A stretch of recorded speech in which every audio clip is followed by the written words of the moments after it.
50 পয়সা দিতাম, 100 টাকা দিতাম, তারপরে 500 টাকা, তারপর বলছি আর পারতাম না, তুই করলে কর, না করলে না।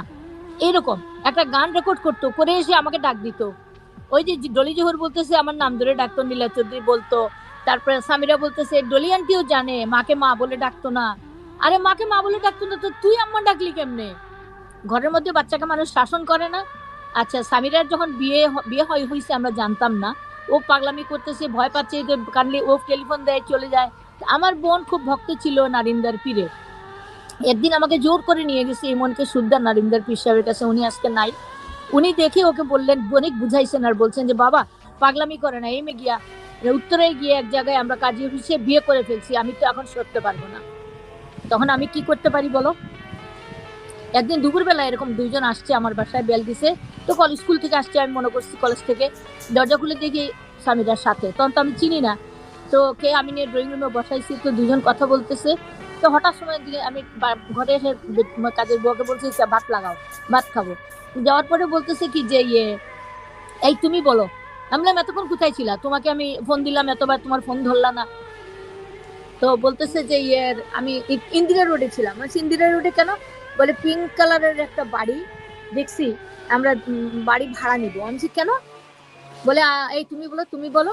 তো ও বলে তুমি বলো, এই বলতে বলতে আমি বললাম তুমি বলো, ও ছেলেকে বলছি।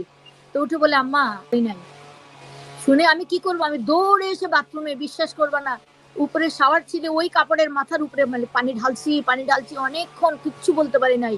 মাটিতে অনেকক্ষণ বাথরুমে বসে রয়েছি, তারপরে কাপড় বদলাই উঠে গিয়ে কিচ্ছু বলি নাই, ওদের সাথে দেখা করে নেই, খানা দিছি, খাওয়াইছি, তারপর বলছি ওকে পৌঁছাই দিয়ে আসো। ইন দ্য মিন টাইম ও বাসায় আসছে, ওর বাবা আসছে। তো বাপকে কেমনে বলবো? ও তো পায়ে পড়তেছে আমাকে বলার জন্য, সে বলবে না।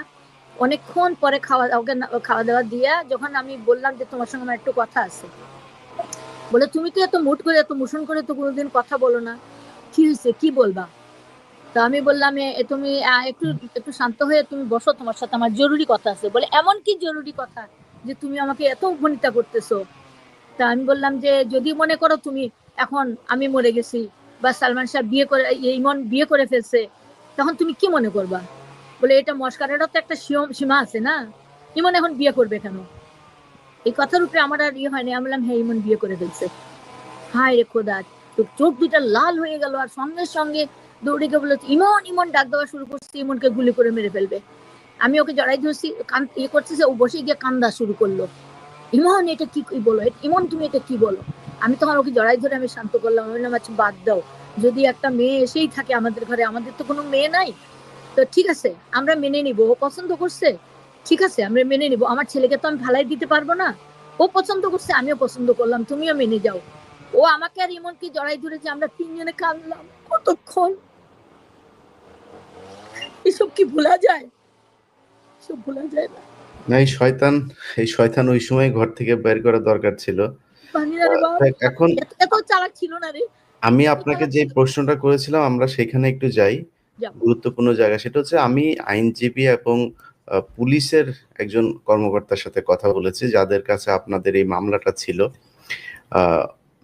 যে পিবিআই বনজ চলে গিয়েছে, এখন পিবিআই, সিআইডি এবং এসবি এই 3 জায়গাতেই এই প্রধান হিসেবে যারা দায়িত্ব পালন করছেন তারা অত্যন্ত দেশপ্রেমিক মানুষ।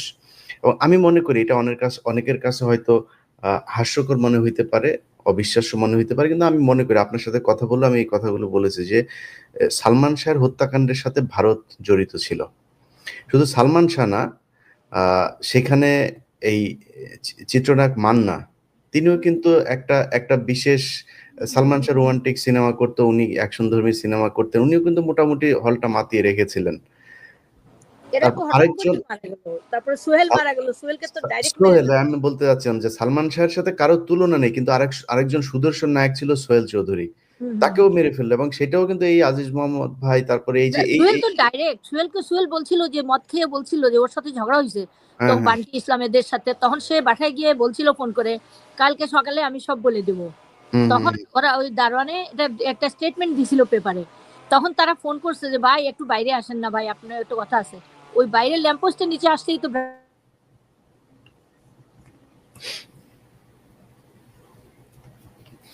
জি, সেখানে যেই আমি যে তো এই যে এর আসামি তো আজিজ মহৎ ভাই, ও তো শাস্তি হয়েছে, তো হুম, একে ধরে আনলেই তো সালমান শাহর মামলা ওটার মামলা তো একই হয়ে যায়। হুম। না সেটাই তো আমার মনে হয় এই জিনিসগুলো করা উচিত। তবে আপনাকে আমি যেটা বলব যে আপনাদের যে মামলাটা, এই মামলাটা কিন্তু এখনো পর্যন্ত হত্যা মামলা হয় নাই। না, আমি আজকে সেটাই করলাম। তো যদি হত্যা মামলা না হয়, সেক্ষেত্রে আপনি হত্যার বিচার কিভাবে পাবেন? এখন আপনারা আদালতে নারাজি দিয়েছেন বা যে অবস্থাতেই আছে সেটাকে আমি আপনাকে যদি আমাকে জিজ্ঞেস করেন কোথায় হবেন আপনি পিবিআই তে নিয়ে আসেন আবার। পিবিআই এখন বনজের বনজের ওইখানে না। একজন সৎ মানুষের আন্ডারে আছে। আপনি পিবিআই তে আবার আনার আবেদন করেন। পিবিআই কে তদন্ত দিতে বলেন। আমার বিশ্বাস যে এটার ভালো একটা তদন্ত হবে এবং এটার বিচার আপনারা পাবেন। আর আমি আপনার সাথে আছি। বাংলাদেশের সব মানুষ এখনো পর্যন্ত আমার মনে হয় না যে এই যে এখন আমি একজন আমি আমি তোমার মাধ্যমে এই এই অডিয়েন্সের মাধ্যমে আমি দেশবাসীর কাছে এটা আমি জানতে চাচ্ছি, সবাই আমার পরিবারের, আমি